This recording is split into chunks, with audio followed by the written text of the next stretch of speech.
Okay, so this is the case study. All right. It's a personal case study of mine. In 1986, I'd finished school and I was attending a marketing management program, and I was wondering how I was going to make money. Tricky. How am I going to do it, I thought. So I went to the bookstore and bought a book by Napoleon Hill called Think and Grow Rich. It's a small book. It's only about 60 or 70 pages. 7 chapters is what it had. Now, in those days, you used to have what was called mail order. Mail order was where you'd read in a magazine and see a product there, send your check in, and that product would come to you. And Napoleon Hill had written this book to show you how to make millions from mail order. Quite clever, I thought. Quite simple as well, I thought. So I bought the book. Chapter 1 would tell you things like, don't make a product which is too heavy to post. So the other thing was to look at how else or what could you do that you could send via mail order. Thing like a record would probably break. That wouldn't be too clever either. Nowadays you don't get records.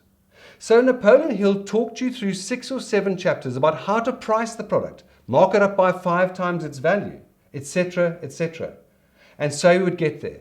Until I got to chapter 6. And I read it and turned the page to chapter 7. And it was blank. Chapter 7 had nothing on it but the words chapter 7. I was dumbfounded by this. How could this be? Napoleon Hill had let me down. He had taken me through all 6 chapters like that, and yet when it came to the 7th chapter to tell me what to do, I was left astounded. There was nothing.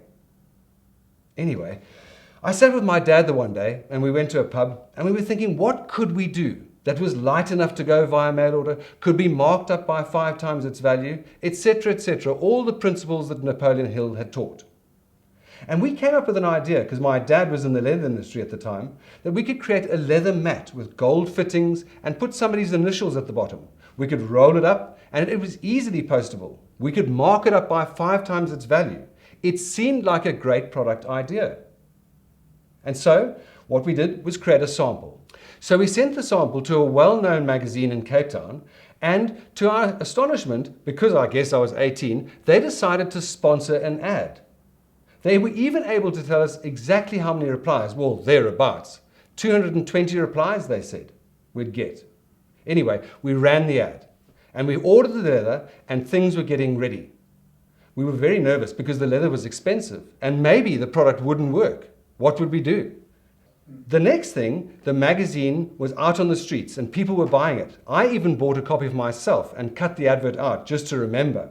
It was jolly exciting seeing this advert and our product on it.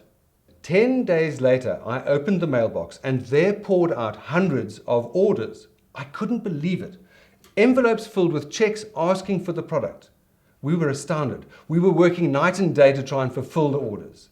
Slowly but surely we did so, and the letters finally came to an end. But we made a really good profit out of that exercise. So why do I tell you this story? Well, I tell it to you because chapter 7 was empty.